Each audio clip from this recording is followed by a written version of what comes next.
if one is a bona fide servant of a pure devotee, then the effect is practically the same. If you are hearing from a pure devotee and you are engaged in his service, then the words that you speak are actually being empowered by that pure devotee. So anyone who hears from you will also have very, very great effect. Don't think it's by your potency, but it's by the potency of the pure devotee who is empowering you. After all, if you are his submissive and humble servant, and you are trying honestly to repeat his words, will he not empower and impregnate your words with spiritual potency? It is not your potency, it is his potency. It is God's potency.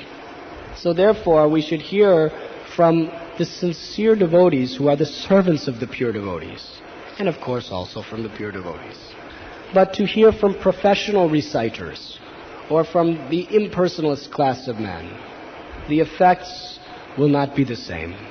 Hearing from professional reciters, the effects are very minimal, because they are not impregnated with the empowerment of the pure souls. And similarly, hearing from the Mayavadis and the impersonalists is sometimes very dangerous. Sanatana Goswami describes it as like taking milk from the lips of a serpent. It has poisonous effects, because although they are glorifying the Lord, in a subtle way, the influence of their impersonalistic Mayavad conception is impregnated within the words. And for a devotee, the Mayavad conception of becoming one with God is like poison. So in fact, it is like drinking milk from the lips of a serpent. Milk is very nutritious. It is the perfect food. But when that poison is within the milk, it becomes deadly. So similarly, hearing the glories of the Lord from anyone, the glories of the Lord in and of themselves is the most nutritious and perfect food for the soul.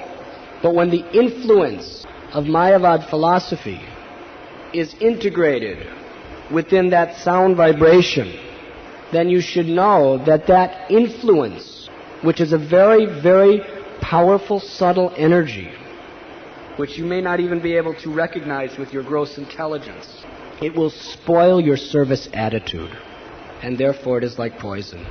So that is why it is said, Nasta prayesya bhadreshu nityam bhagavati sevaya. Bhagavati uttama sloke bhaktir bhavati naishtiki. That one should hear the Bhagavatam from a person Bhagavatam, from one who is actually following in the footsteps of Shukadev Goswami and the great Acharyas in the disciplic line.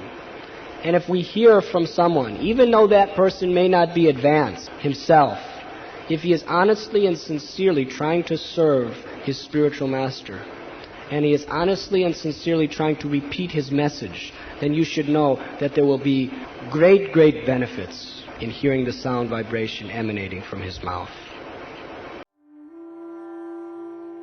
You were listening to Radhanath Swami on devotionalnectar.com.